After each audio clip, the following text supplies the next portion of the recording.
देखिए तमाम बड़ी बातें उन्होंने कही हैं। जयराम रमेश का भी उन्होंने जिक्र किया और कहा कि जयराम रमेश से भी मैंने बात की थी।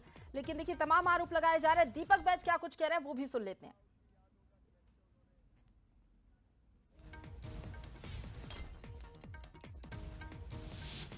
तो देखिए अब देखिए आरोप प्रत्यारोप का दौर भी अब शुरू हो जाएगा। लेकिन कांग्रेस पार्टी का क्या स्टैंड रहता है, तमाम बातें यहां पर राधिका खेड़ा ने अपने प्रेस कॉन्फ्रेंस के जरिए कही, तमाम गंभीर आरोप लगाए। दीपक बैज का भी जिक्र किया, भूपेश बघेल का भी जिक्र किया, राष्ट्रीय स्तर के जो नेता हैं उनका भी जिक्र किया। सीधे तौर पर खुलकर निशाना साधते हुए नजर आई है और उन्होंने ये कहा कि किसी ने भी मेरी बात नहीं सुनी। लेकिन इन आरोपों के बाद अब कांग्रेस पार्टी का क्या स्टैंड रहता है, कांग्रेस कैसे अपना पक्ष रखती है, ये भी देखना होगा, क्योंकि राधिका खेड़ा पर बखेड़ा लगातार जारी है। और इसी खबर पर ज्यादा बातचीत के लिए सीधा रुख करेंगे, हमारे साथ संवाददाता अनंत लाइव जुड़ गए हैं। अनंत, राधिका खेड़ा ने तमाम गंभीर और बड़े आरोप लगाए हैं। जयराम रमेश का जिक्र किया, राहुल गांधी, प्रियंका गांधी, भूपेश बघेल, यहां तक कि दीपक बैच पर भी निशाना साधा है।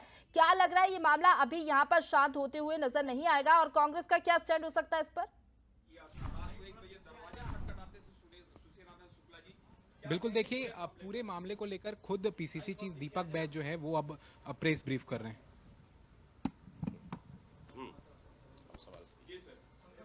राधिका खेड़ा के आरोपों पर क्या कहेंगे? देखिए, दो तीन चीजें उन्होंने कहा है कि मैं राम भक्त हूं और पार्टी कार्यालय में जो घटित हुई, मैंने एआईसीसी ने इसको परीक्षण जांच करने को कहा, मैंने जांच किया और रिपोर्ट मैंने एआईसीसी को भेज दिया है।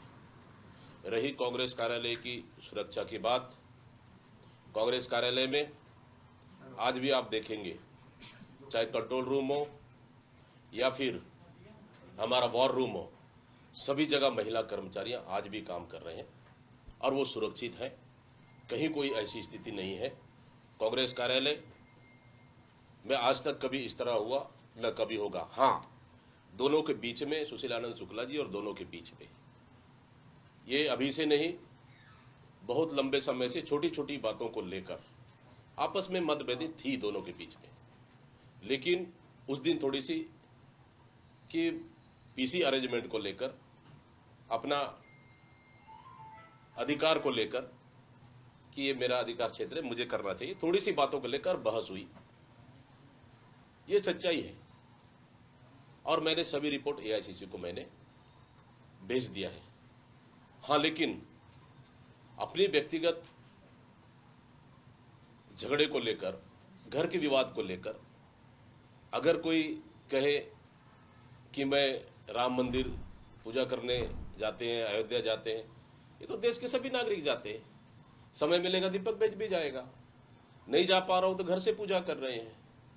तो इसको जोड़कर देखना मुझे नहीं लगता है कि ये सही है और बाकी चीजों पे मुझे अभी कुछ नहीं कहना है। ये सर चुनाव के ठीक पहले इस तरीके का सब चीजें होना, फिर प्रेस कॉन्फ्रेंस करना, फिर ये कह रहे कि प्रभु श्री राम न्याय दिलाएंगे, किस ओर इशारा कर रहे हैं? सीधे पूछ लेते हैं कि उनके आरोपों से क्या ऐसा लग रहा है कि भारतीय जनता पार्टी में शामिल होंगे? देखिए, ये तो उनका व्यक्तिगत निर्णय है, शामिल होना नहीं होना, इस पे मुझे कुछ नहीं कहना है। लेकिन अगर जो गलत है तो उस पर पार्टी कार्रवाई करेगी। पार्टी को हमने रिपोर्ट भेज दिया है। सर मैं ये कह रहा था सर, जिस तरह से आपसे लेकर भूपेश बघेल जी, सचिन पायलट जी, प्रियंका गांधी जी, राहुल गांधी, मल्लिकार्जुन खड़गे सब पे सवाल उठा रही, इसको कैसे देखते हैं आप? अब देखिए, आप आरोप, अब वो गुस्से में है तो आरोप लगाना जायज है, तो कोई दिक्कत नहीं, आरोप लगाना है, लगाने दो। सर लेकिन आरोप आप परोसा गया, अब इस पे मुझे कुछ नहीं कहना है। सर ये कह रहा था कि राधिका खेड़ा ने तो इस्तीफा दे दिया, अब वो कह रही है कि सुशील आनंद शुक्ला ने जो है उनके साथ दुर्व्यवहार किया है, शराब परोसने की बात कही। तो सर अब क्या जो जिन पर आरोप लग रहे हैं वो व्यक्ति पद पर रहेंगे कि नहीं रहेंगे, क्या कोई कार्रवाई? अब देखिए, इसमें पार्टी निर्णय लेगी, पार्टी निर्णय लेगी, उनको पद में रहना है नहीं रहना है, पार्टी क्या कार्रवाई करती है, क्या है, किसके ऊपर कार्रवाई करती है, दोषी कौन है, क्या है, पार्टी निर्णय लेगी इसमें। ये तो सर अब एक पक्ष तो सर उन्होंने इस्तीफा दे दिया, उस पर क्या कार्रवाई होगी? अब इस्तीफा देने के लिए तो हमने तो नहीं कहा उनको, वो तो उनकी मर्जी इस्तीफा दिए हैं, तो उनका व्यक्तिगत निर्णय है। सर वो यह भी बोल रही थी कि भूपेश बघेल ने मुझे बोला है कि आप छत्तीसगढ़ छोड़कर भाग जाइए, आप कांग्रेस पार्टी मत छोड़िए। जब वो बोली कि मैं छोड़ देती हूँ कांग्रेस पार्टी, तो उन्होंने कहा कि कांग्रेस पार्टी मत छोड़िए लेकिन छत्तीसगढ़ छोड़ दीजिए। अब उन दोनों के बीच में क्या बात हुआ, अब इसको मैं तो कह नहीं पाऊंगा। सर जिस तरह के वो आरोप लगाए तो पार्टी अपनी तरफ से कोई एक्शन लेगी क्या, कोई नोटिस भी?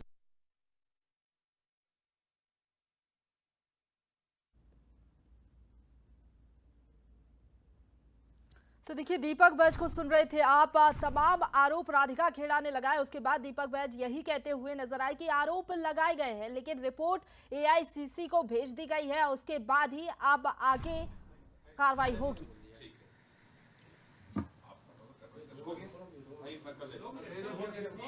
नो 1-1 ना, नो 1-1, क्योंकि एक 1-1 लोगे और यार जी साहब शुरू हो जाओगे फिर, है नहीं, तो मेरे लिए सर एक उस पे और बोल दीजिए, कल इलेक्शन है सर, 7 लोकसभा में चुनाव है, कांग्रेस अपने को कितनी मजबूत? तो दीपक बैज को आप सुन रहे थे। राधिका खेड़ा विवाद को लेकर उन्होंने ये कहा कि रिपोर्ट तैयार करके भेज दी गई है। हाँ, मतभेद जरूर थे सुशील आनंद शुक्ला और राधिका खेड़ा के बीच, लेकिन ये जो तमाम गंभीर आरोप लगाए गए हैं, उन्होंने कहा कि सभी महिलाएं राजीव भवन में सुरक्षित है। आज